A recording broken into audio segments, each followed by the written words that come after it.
Watch out for that. Number 97. Uh-oh. But the previous champions will not go quietly. Abercrombie. There's the champ. She's finding it. Maybe picking up the pace a little bit. This season's journey has only just begun. A month of matches in pursuit of that crowning moment. Tonight, week 1 is written into the history books. Will it tell of new blood taking control, or will the historical powers reign? Answers and top-shelf professional volleyball are on the way next.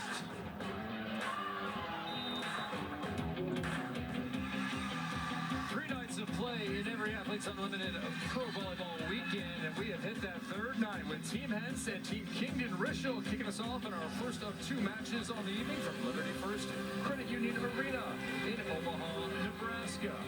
Everything is dictated by the leaderboard. Will you be captain? How will the rest of your time here go? Jordan Thompson, combination of wins as well as her personal stats. She's going to be captain. So much to be determined behind her, but you see a lot of purple on there. Team Hentz 2-0 coming into this one. Welcome inside, everybody. Once again, Kevin Barnett joined by Olympian Key Michael. In this one, Key, we were talking about middles yesterday. Let's talk about opposites today. Well, let's talk in particular, how do you slow down the purple people eaters? And Jordan Thompson, she has been phenomenal. She's one of those players that you're just asking questions every time of how to stop her, because she's been doing her job and then some. Back-to-back 20-plus point performances, MVP1 honors in the 2 opening matches of her AU career. It's been impressive, to say the least. The 2-time Olympic medalist is the kind of player that takes responsibility for a big swing. She's in system, out of system, does not matter. She names Bella Haag, the Swedish superstar, as a player she models her game after. And if you know, you know, she can absolutely do it. And on the other side, Thomas Ayala has had the most impressive opening set yesterday. She put up 13 points overall. That was the pace we were looking for after a somewhat subpar night 1. However, after 10 kills in the first set, somehow she managed just 1 in the next 2 subsequent sets, which begs the question, how can the blue side get her efficiency of set 1 throughout the match? Because they're going to need that arm going up against this undefeated Team Hentz. Tammy Thomas Ilara has flashed that form that made her a Big Ten All-American during her collegiate days. And Jordan Thompson on this side, we knew she'd make an impact. I don't think there was any doubt it would be fairly quick. We've seen that back-to-back 20-kill nights. Yeah, she's one of those players that doesn't mind taking the entire team on her back. And in fact, that's kind of what this purple side did. They chose her first and foremost. She was the #1 recruit, the #1 draft, and they built their team around her. A little bit more defensive are the players that work around her. She's out handling all the offense. Morgan Hentz did a really nice job crafting this Hentz side that has gone 3-3 in sets, but won both matches. The #1 draft pick will be out of the draft this time because she will be in the captain's chair, but not before they play one more time. Left-hand side of your screen, you're going to see Team Hentz. On the right-hand side, Kingdon Rishel. Stepping back to serve will be Kayla Caffey, the 6-foot middle blocker. A little bit undersized at 6 foot, but super quick. But not quick enough there as that ball is put over by Champu Hornpun Gedpard, Thai international, at the center position. She's been so fun to watch. She's one of those players that is so springy and undersized, and you don't expect that kind of play out of her, and then she pops up out of nowhere. International flavor here as Brazilian Natalia steps back to serve. Working on Hentz. Back row attack right away. You're going to see a lot of that from Team Hentz. That ball left inside deliberately, and it's a nice step in by Claire Hoffman, number 21. And they would love to see Hoffman get a little more offensive and consistent. Yeah, absolutely. But I like that idea from Natalia to get that little tip there. She goes directly to Natalia, well, Nati on the other side, trying to take her out of the offense, get that center out. But then there are so many outlets on that purple side that it's if it's not one, it's the other. Hoffman, 5 kills. Remember, we play 3 sets every match. And you win on aggregate. 5 kills across 3 sets for Hoffman. But that was 35 attempts. Here she's 1 for 2. This will go overhead to the opposite, dug up by Champu. What a beautiful dish that time by Minami Kojima, the Japanese libero. Claire Hoffman is 2 of 3. And efficiency is something that we harp on about a lot in this seat, in this chair, because it's fair enough to get a number of kills, but if you then look at the number that you had an option to score on. That's what's really important, is that efficiency number, and they're looking good for tonight. There's Thompson stepping back to serve. Jordan Thompson played her ball at Cincinnati. Here she puts down a tough serve on the opposing captain. They can't quite play it up. Some soft stuff going early on the Team Hentz side. I feel like we'll see a lot of that here tonight. I spoke to Fernando Morales before the match. He said Nati is absolutely one of their targets. So whether it's tipping over her or hitting over her, that's something they're going to be working on. Middle back attack, dug up, overpass. Nati gets after it. She might like that even more than a block, an opportunity to swing.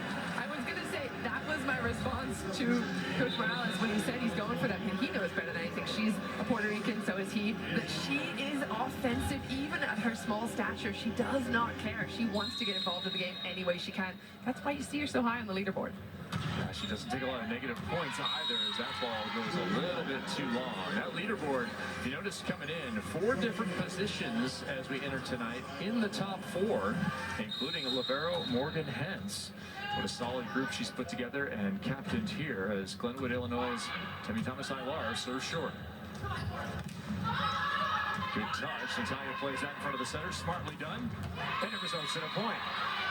Boy, nice call off there by the veteran. Yeah, communication, huge, especially now that we're in the 3rd day of play for these teams. They're getting to know each other, but I love that speed from Shampoo. She's beating up Rishel. I know you were talking to Coach Joe Trinzi for Team Hentz before this match started, as Reagan Cooper, who's been a bright light in this first weekend, cranks that one. You guys were talking about what connections you work on first as these teams come together via the draft early each week. Yeah, and he said there's not really a whole lot that you can do. You want to work big picture. You want to think about your strengths and work to them. So, for example, if you're going up against a player that likes to swing block, how do you hit against her? It's not really tactics. He's not giving them very specific tactics in scouting reports. He's giving more big picture kind of thing. Nice reach out time by Cooper. She'll switch quickly. It'll be Valentine Anderson out there. This long rally off the Dixon serve. Ended there with an error. The way the scoring works, that will be some negative points for Reagan Cooper. Attack errors are -12. You get +8 for a kill. Really disincentivizes hitting the ball into the net or out of bounds. And those stat points make up about 40% of your score as Maddie King and Rishel, the AU veteran, serves. That ball sounded like it was down, and in fact, no argument from the women clad in blue. Super smart tip from Cooper. She was someone that we saw improve drastically from night 1. She had 8 points in the attack. Last night, she was just a little bit less than that night 1. She's been consistently steady, and I like that tip of hers.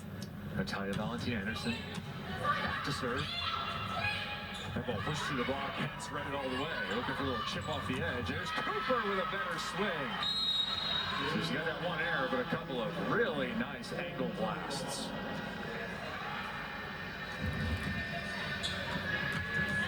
This is why this Hentz team is so difficult to play, is you just don't have a lot of court space. There's nowhere to find on the floor because Hentz is covering so much, and then she's got those out-of-system players. Valentine Anderson back to the line again. Can get Rishel off balance. Cooper just scooping that one back into play. They'll get it over. These are the ones you need to convert. Backslide. Got it. A lot of power from Serena Gray. First swing for her. She's been efficient offensively in her debut in Athletes Unlimited Pro Volleyball. Yeah, she's been huge. I've been loving watching her. She had 8 points in both of her outings so far, and I think she's somebody that you have to keep looking for, especially on that one-leg slide behind. Now 7 of 9, night 1, 6 of 15 in night number 2 as she misses into the net that time. Gray, who will play once again for League One Volleyball Salt Lake City coming up this year. Sarah Parsons now subs in to serve. She's splitting duties with Cooper. She'll go along the back row in that outside hitter position. Hentz kind of get down on a sharp attack that Natalia prefers as she rolls one into the net. Characteristic error, but as you mentioned Sarah Parsons in the backcourt. I think it's really interesting that this is one of the few teams that we're seeing using that substitution, using a player that they think is stronger in the front and a player that's stronger in the back, not just one player all the way around. That ball's going to be long, too. Another error, no touch called. Now, there are challenges that are available as you try and win these sets and win the match with those all-important team points. 40 available for each set, 60 for the overall win. That's 180 team points. It'll be interesting to see. We've seen this before in years past as the backslide is tipped over and Hentz is right there. If teams draft Cooper and Parsons as a pair, this will stay alive here. Quick in transition. We've seen it where teams go, okay, that worked for somebody else. Let me pick up the front end of that, and then later in the draft, if it's available, let me pick up the back half of that pairing. So Parsons and Cooper, are they attached to the hip, or will somebody get a chance to go 6 rotations? Well, there are not a lot of topspin on that thing, but tons of heat. And I feel like, especially as we get to the later stages in the weekend, these matches do become like a scouting report for the players that are knowing that they're going to become a captain. I think someone in particular, Jordan Thompson on your screen there, she knows that she's going to have to be in that captain seat and understand who she wants. She's thinking about that today. Yeah, a little bit of GM scouting going on.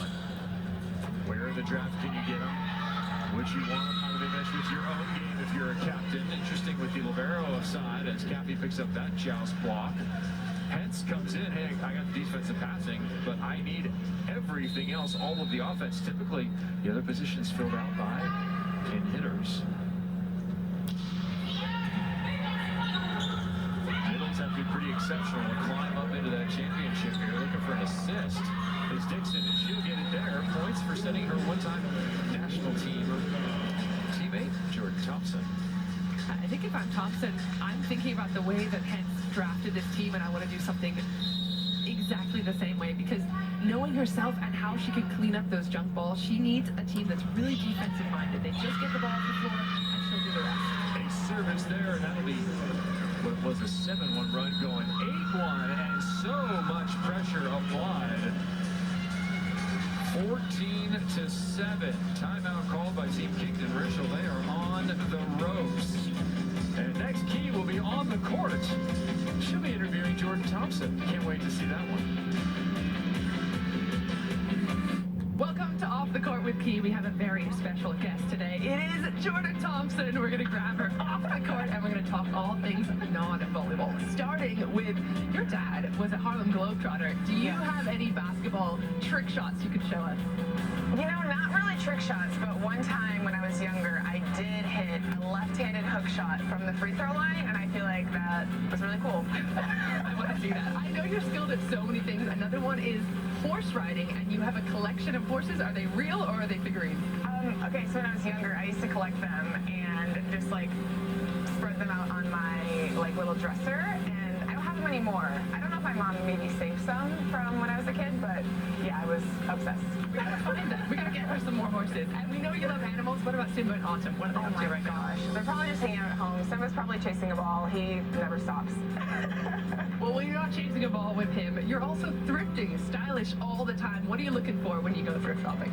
I love vintage clothes, but also like home decor. Finding different, I have this like panther table that's like has a glass top and like the panther base, and it's so freaking cool. I got it in New York and I had it shipped to Houston for my apartment there, and I'm obsessed. I love that. We're gonna go thrifting in Omaha. And finally, I know you've got a really strong connection to Istanbul. What? I think honestly the people, but like the food is amazing, and just like the culture in general, but like the food is so good. The food is so good, the vibes are always vibing, and you need to get back and play some volleyball. Thank you so much for joining us. And let's get back on the court. The vibes are vibing, Key. That sounds like you. That's a bringback. That's a callback from last season. And I love that Jordan Thompson's here with us. I think she fits right into the Athletes Unlimited culture. Look at the smile on her face. She's having so much fun. Yeah, played her average almost 6.5. And another ace is issued 6.5 kills per set during her final year of collegiate play. Was an absolute terror for the rest of the collegiate volleyball scene. driving Cincinnati to high heights and then go right on to the national team, winning a gold medal in Tokyo. Another tough serve, 3 in a row. That one's pushed through, but kept alive. Cappy standing down ball, very nice. That nearly worked. Instead, Battle of Internationals there on the pin, won by Brasil.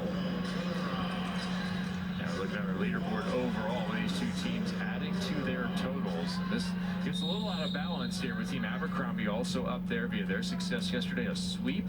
They will be in action against Team Dela Cruz Mejia coming up next in match number 2. We'll start to see those numbers even out.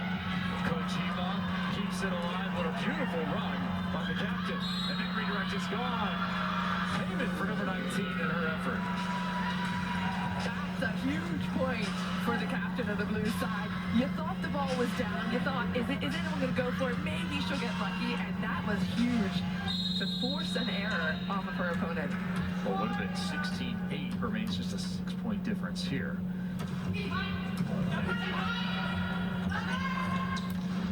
Thompson high, snap through the hands. That's some casual excellence from number 97. So casual. The thing is about that swing, though, is it doesn't look that difficult to pick up. It's not that hard driven, but it's the precision of where she's putting it. It's coming off the block, and the defender's just kind of flat-footed on her. Thompson, the complete opposite, playing the whole position. Rishel trying to go high flat, and that is effective. When I say high flat, what do you mean by that? Yeah, basically swinging to the rafters. If you're an undersized player, you know there's going to be a big block in front of you, and Rishel just looks for those fingertips. So it's a ball that you don't do too much, but just try to go high on and let the blockers do the rest.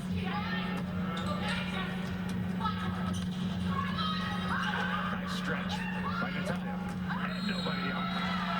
So how about that play a few moments ago, keeping the ball alive, and that's kind of let the team in blue, Team King and Rishel, stay close. Yeah, a little bit of momentum. Those are the kind of plays that really take a little bit of wind in the sails for your team. They can really boost you to a little string of points, and that's kind of what we're seeing here. Now, every point matters here because you may lose the set. You're trailing by 5 at a little over the midway point, but you don't want to go down too big in points because the aggregate, the addition of all 3 sets played, is how we score it, and they're adding to their own total. This Team King and Rishel as they get themselves right back into this set number 1. A couple of big swings for Rishel. Again, keep an eye on her going up against Nati Valentina Anderson on the other side. This match is huge for her. 5-2 run. Where do you go? Right back again. 2 times to the opposite. Second time is off the block, out of bounds. Jordan Thompson, we mentioned in the intro that she models her game after Bella Hack. I'm seeing a little bit of Paligoni with her as well. She's a really effective swinger. So the kind of player that you just throw a ball up in her direction, doesn't matter where it is, she's going to make something of it.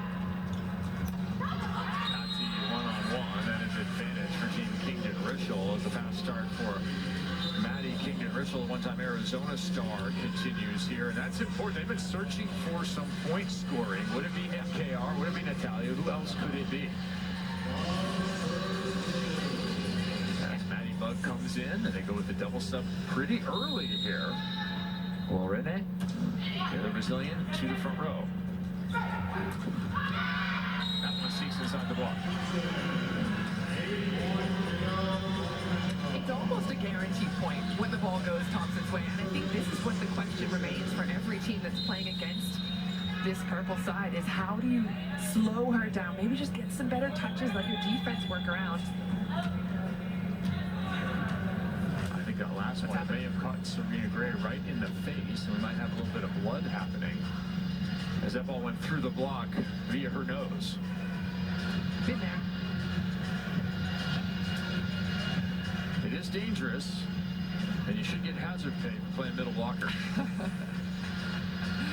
Hazard pay, overtime, there's got to be extra jump clause in the contracts, all these things. Need the cut man, Vinny Pacheco, perhaps, to get in on the action here. All right, a little compression, all set, back out. Here we go. Most most common injuries that you see are turned ankles, blasts to the face, broken fingers. Let's not throw these out in the universe, No. Kevin. Let's put them back. No, the universe is not getting any of these. That ball's still alive, no? Double contact called as Gray is shut down on that attack by the fleet of foot, Taylor Caffey. Taylor Caffey, owner of 2 degrees, graduated from Mizzou undergrad, went on to graduate from Nebraska with grad, and went to Texas. Got the 3-school experience. I got to chat to her in the chair chat the other day. The patience of a saint wanting to be an elementary school teacher. So another tip goes down early in this first set. Some of the off-speed stuff has been critical.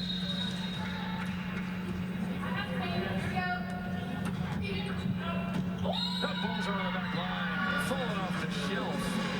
Back to within 4 comes Team Kingdon Rishel.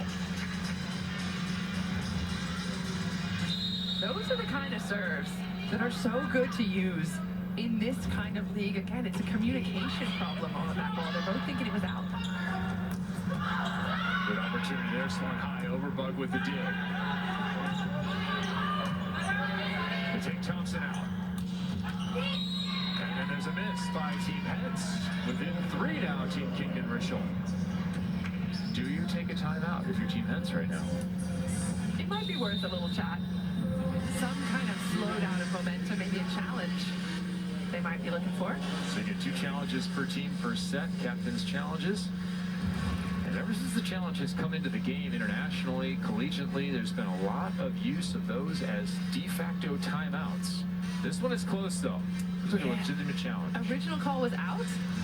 I have questions. Well, Key? After review, the challenge for ball in out is successful. There's your answer, Key, from Landry Hamsher. Our R2, he says that ball was ruled in by our Nashville office, the replay booth there. Thank you, Landry. A successful challenge for Team Hentz. Our questions were justified. And a 5-point lead remains rather than a 3-point. Again off the net, not able to make the middles really a weapon here in the first set. And loading up on the outside is Team Hentz, causing some errors.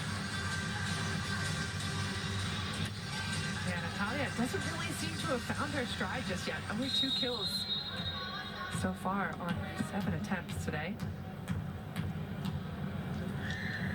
Nati has a short serve. Here she drives it. Thompson with another dig. She has multiple in this first set. First block for Serena Gray. Trying to get those middles involved. I was looking at Sophie Fisher's numbers. Just 6 attempts in the last match. Only 3 kills as Team Kingdon Rishel took a loss to Team Abercrombie, losing all 3 sets. They lost 66-77. That was last night. Lorena with the play up, outside to her Brazilian counterpart, who scores on another tip. I like that choice by Natalia. She struggled a little bit on those hard-driven balls, and she knows that if she puts a tip, even if Nati gets that ball up, Nati's now out of the offense, and if you don't have a center, you're only working high ball. Team Kingdon Rishel had a win to open play on Friday night, 69-63 over Team Dela Cruz Mejia. That was a comeback performance, losing the first 2 sets, winning the third as Bug makes a dig. Lorena, first big approach, and it's an even bigger block. Caffey with the arms on ball. Another player that's struggling to find her rhythm, especially that ball high, it's inside. She knows there's going to be 2 blockers. I think Caffey, she's proven herself in this league that inside arm is not to be messed with. Don't mess with the inside arm or the slide leg. Fisher trying to tip it down. Valentine Anderson was on her horse, and it pays. That is a case of where a terrific kill is preceded by an even better play. And now she's one of those players that can keep things going, and this is why she gets herself on the leaderboard in those kind of plays. That's why she keeps herself as a captain of the Puerto Rican national team, despite her diminutive status at 5'6". I think this duo right here, if they can stick together after the draft, that's going to be huge. But obviously the way the draft leaderboard looks right now, they're going to be split up. Along with Hentz will also be on her own team. Kojima.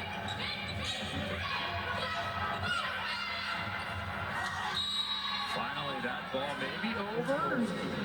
No, a little bit of the ball. Can you challenge for over? You could take a look at it. I don't think that's one of the challengeable offenses. Ball in or out. Net touch. They have looked at it before for over, and they're consulting with leadership here as we look at what could be challenged. Here you go. Center line fault, 3-meter line fault, service line fault, block touch, ball in or out. Key, I don't see it listed. I don't. They're going to argue about it, but it is not listed. I think there was a ball in the recent days that they had to challenge for touch. It wasn't a challenge for reaching over. I remember it. I think it was Micah Hancock against Fisher. Yeah, but I think there we were looking for a net touch, some sort of other violation, right? Yeah. Exactly. Well, we'll wait for them to sort this one out. In any case, it's been a better start here for Team Kingdon Rishel offensively, despite trailing. Captain has 7 kills. Already in set 1 had just 17 coming in. And Thompson, though, 5 kills in the other side, continues kind of a torrid pace of offensive output. A pair of 20-kill performances for Jordan Thompson coming in. Team Kingdon Rishel will take the point and the ball, but they have some work to do here. 3 hitters in the front row, that'll be helpful. As with some tough serving. There we go.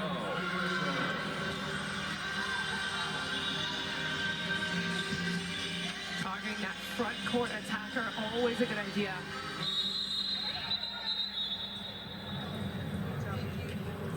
A little bit of moisture on the floor. Horn pun get hard back to serve.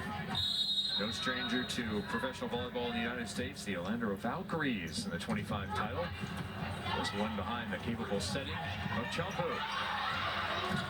Fisher tries to turn, makes a pretty good swing out of it.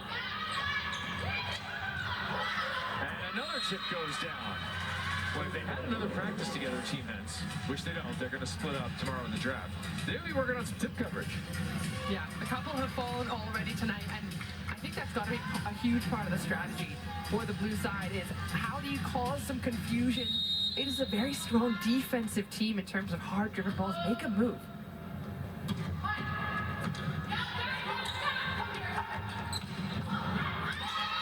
Champu playing that right back expertly against the opposite attacker, Thompson. Hentz will leave it for a big attacker. He tries to put it in the deep corner and does. Here's a very clear difference between the two opposites on court right now. Every Thomas Ilar got her ball a little out of system. She rolled it, was safe with it. Thompson is not safe.